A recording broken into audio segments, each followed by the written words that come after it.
So in the last screencast, we talked about, one of the last things we talked about was this this delta G of formation, right? And since if we have a table of delta G's of formation, we can use that to calculate a delta G of reaction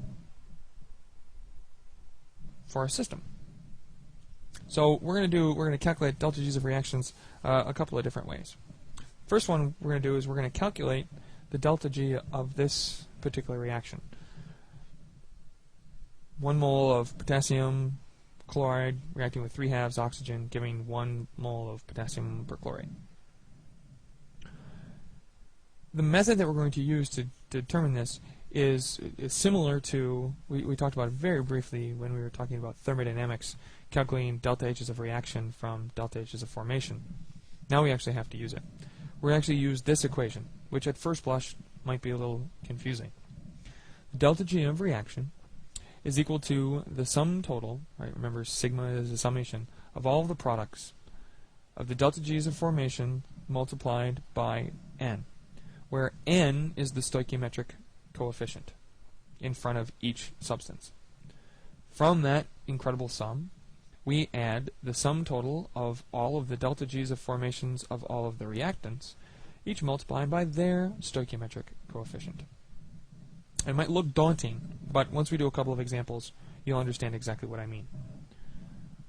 So in this case, for this reaction, all of our products, there's only one product, and it's potassium perchlorate, and there's only, from our balanced chemical equation, there's only one of them, so n is going to be 1. So the delta G of reaction is 1 times the delta G of formation of potassium perchlorate, which again is in the appendix. From that, we need to subtract off the delta G's of formation of all the reactants, and there are 2. So I'm going to subtract 1 times, because there's a 1 in front of it, so 1 times the delta G of formation of potassium chloride. I also need to subtract off, because there's a minus sign of all of them, I need to subtract off the delta G of formation of oxygen gas, and I have to multiply that by 3/2. Right? This 3/2, that's my stoichiometric coefficient, so I have to multiply that by the delta G of formation of oxygen gas. That's how we sort of set it up. And now all it is a matter of plugging and chugging. I go and I look in my table and I find that the delta G of formation of potassium perchlorate is minus 289.9. The delta G of formation of potassium chloride, solid, is minus 408.3, so minus 1 times minus 408. And the delta G of formation of oxygen gas actually is in fact 0, because it's an element in its standard state. And so I calculated delta G of reaction as 118.4 kilojoules. Now, if we use delta G's of formation, if you look in the textbook in the appendix, these are all the delta G's of formation at 298 K. And so this is at 25 degrees Celsius. And it's only at 25 degrees Celsius is the delta G of reaction at 118.4.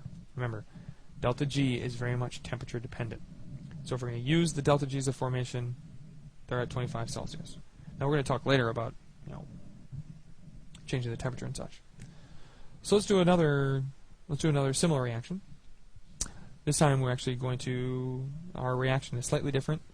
It looks just like the reverse reaction, but in this case, actually, it's not O2 gas. We're actually going to do ozone gas, and the stoichiometric factors are a little different. Now it's 2, 2, and 2. So again, my delta G of reaction is the delta G of all of the products, the delta G's of formation of each individual product multiplied by its stoichiometric coefficient, minus the delta G's of formation of all of the reactants multiplied by their stoichiometric coefficient. So I've got ozone, so I have to take 2 times the delta G of formation of ozone. I have to add to it 2 times the delta G of formation of potassium chloride, and subtract from that 2 times the delta G of formation of potassium perchlorate. Go back to my table, go to my appendix, search for, plug in all my values. The delta G of reaction, or delta G of formation for ozone is a positive 163.4. Delta G of reaction for delta G of formation of potassium chloride solid is a negative 408, and the delta G of formation of potassium perchlorate is again minus 289. Multiply those by their appropriate stoichiometric factors, and I get a value of 90.0 kilojoules. And again, since I did this reaction I used the delta G's of formation for this calculation, this is only true at 25 degrees Celsius. Exactly 25 degrees Celsius. So now let's calculate delta G of reaction by another method.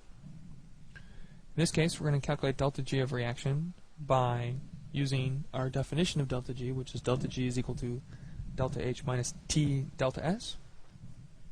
So here's the reaction that we're going to calculate, which the delta G of this reaction should be associated with the delta G of formation of ammonia, because this is the delta G associated with making the formation of 1 mole of a substance from elements in their standard state. Nitrogen standard state is a diatomic gas. Hydrogen standard state, a diatomic gas. So for me to calculate my delta G of reaction by the definition, I first have to calculate delta H of reaction. And so I'm going to do that I'm going to use the same method as we did for delta G.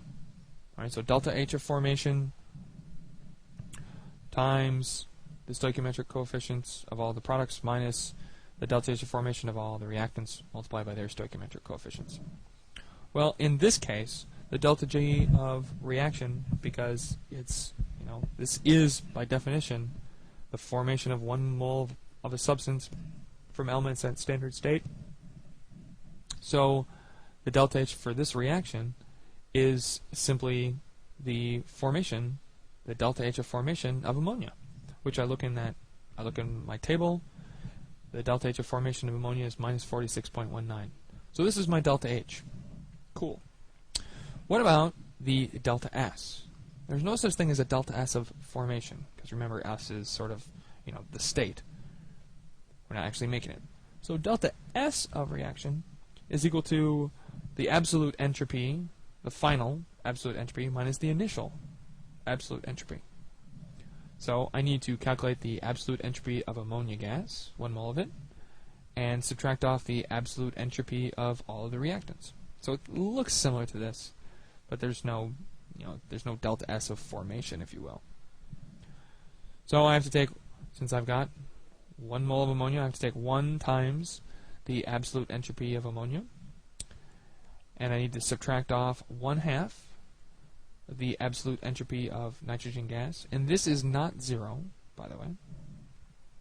And I have to subtract off 3/2 times the absolute entropy of hydrogen, and it's 3/2 because there's those 3/2 right there in my balanced chemical equation. I go and I look up the table values.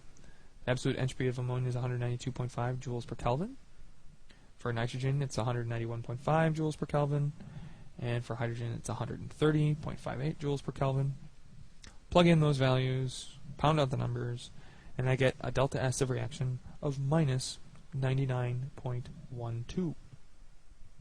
So now I have my delta H of reaction, I have my delta S of reaction, and now I can plug it into my equation for Gibbs free energy, which is delta H minus T delta S. Now we calculated, these are all at, I didn't specify, but we're calculating at 298 Kelvin. So again, it's just the same reaction, I just put it there because a new slide so you can still see it. You don't have to rewrite it, it's already in your notes. So the delta G of reaction is the delta H of reaction minus T delta S. T delta S, well, if the temperature is 298 Kelvin, delta S of reaction is minus 99.12. So this second component, the minus T delta S component, all told, is a positive 29.537 kilojoules. I add that to, this is my delta H of reaction, which is negative 46.19. And I get a delta G of reaction of minus 16.65. And again, this is equal to the delta G of formation of ammonia, the formation of 1 mole of ammonia from elements in their standard state. And if we actually look it up in the appendix, we'll see that the delta G of formation is minus 16.66. And so we calculated it using delta H and delta S, and we came up very close with the experimental value. Now, for this problem, we did it at 298, but what happens if the temperature is different? Delta H of reaction is temperature dependent. It is temperature dependent, but the temperature dependence is very slight. Right, so if I change the temperature of the system, its delta H will not change considerably, not a whole heck of a lot. So if I were to calculate the delta G of reaction at a slightly different temperature, we could still use the same delta H, 46.19, to a first iteration. But the delta G value would change because if I change the temperature, it's right there involved in the calculation. And we're going to exploit that, or talk about that a little bit more in the next screencast, which will be the last, as we sort of do the last kinds of energy calculations, or Gibbs free energy calculations.